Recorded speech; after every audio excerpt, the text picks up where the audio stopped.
মহিলা বিজেপি সমর্থকের উপরে নারকীয় অত্যাচার নরেন্দ্রপুরে। ইতিমধ্যে ঘটনায় গ্রেফতার মূল অভিযুক্ত তারিফ উদ্দিন সর্দার। তার মোবাইল লোকেশন ট্র্যাক করে তাকে গ্রেফতার করে পুলিশ। প্রাক্তন তৃণমূল বিধায়ক ফিরদৌসী বেগমের মদতেই এই ঘটনা বলে অভিযোগ। শুধুমাত্র রাজনৈতিক পরিচয়ের কারণেই টার্গেট মহিলা। ঘটনাকে কেন্দ্র করে নিন্দার ঝড় রাজনৈতিক মহলে। এ বিষয়ে দিলীপ ঘোষ বলেন, সমাজ বিরোধীদের দাপট এখনো কমেনি। পুলিশের দায়িত্ব এদের ভিতরে ঢোকানো। থানায় গিয়ে অভিযোগ জানানো উচিত। পুলিশের বিরুদ্ধে পদক্ষেপ নেবে, তবে এর শেষ দেখে ছাড়বো হুঁশিয়ারি দিলীপের। ঘটনা ঘটছে এখন, যে সমাজ বিরোধীরা এতদিন দাপিয়ে বেরিয়েছিল তাদের এখনো দাপট কমেনি।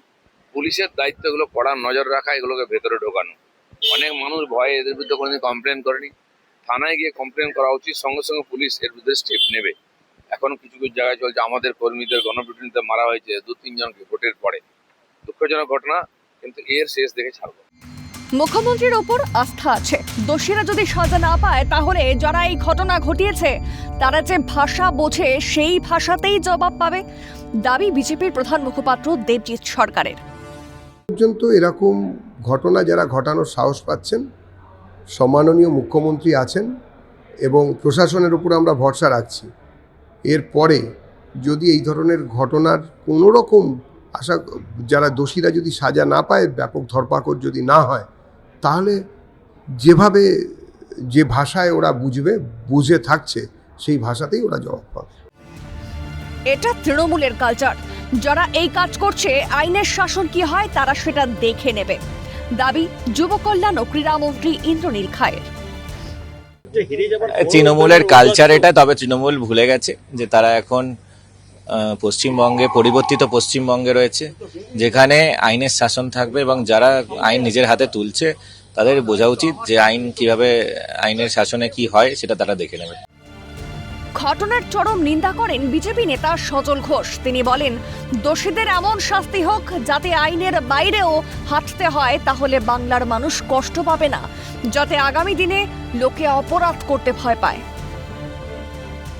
মহিলার নাম কি, নাম দেখেও চেনার আমার কাছে বিচার্য বিষয় নয়। আমরা সরকার আমাদের নাম দেখে বিচার করবে না। যারা এই অপরাধ করেছে সেই অপরাধের যথোপযুক্ত শাস্তি, এমন শাস্তি হোক তাতে যদি খানিকটা আইনের বাইরে হাঁটতে হয়, তাহলেও বাংলার মানুষ দুঃখিত হবে না, যাতে আগামী দিন লোকে অপরাধ করতে পারে। বিজেপি নেত্রী ফাল্গুনী পাত্র প্রাক্তন মুখ্যমন্ত্রীর চর কাণ্ডের প্রসঙ্গ টেনে বলেন, তৎকালীন সরকারের জন্য এই সংস্কৃতি বিদ্যমান, তবে এই ধরনের অত্যাচার করে কেউ ছাড় পাবে না, আইনগত ব্যবস্থা নেওয়া হবে। যে হাত কামড়ে দিতে চোখ চর মারছে প্রকাশ্যে, তো স্বভাবতই সেই সংস্কৃতি বর্তমান বিদ্যমান। আপনি ভাবুন, সরকার পরিবর্তন হয়েছে, তাদের চেতনা এবং তাদের সহজাত ধর্ম যেটা কন্টিনিউয়াসলি চালিয়ে গেছে এই সমাজে, যেটা ক্যান্সারের মতো চারিদিকে মানে একদম ছড়িয়ে দেওয়া হয়েছে, সেই সংস্কৃতি অব্যাহত, এবং তার থেকেই এই ধরনের ঘটনা। কিন্তু এরা কেউ ছাড় পাবে না। আমাদের প্রশাসন এখন সক্রিয়। মানুষের মধ্যে কুবৃত্তিটা দিনের পর দিন বাড়ছে, আর সেই কুবৃত্তি থেকেই মানুষ এই ধরনের কাজ করছে, এমনটাই দাবি সমাজ চিন্তক মিরাতুন নাহারের। মানুষের মধ্যে নিজ প্রবৃত্তি, দুটো জিনিস আছে, সুবৃত্তি আর কুবৃত্তি। কুবৃত্তিটা দিনের পর দিন আমরা লক্ষ্য করছি দিনের পর দিন বাড়ছে, আর সেই কুবৃত্তি পরায়ণ হয়ে মানুষ এইভাবে একটি মানুষকে যে দৃষ্টিতে তারা নিতে পারছে না, পুরুষ আর নারী বলছে, দুর্বল আর সবল ভাবে।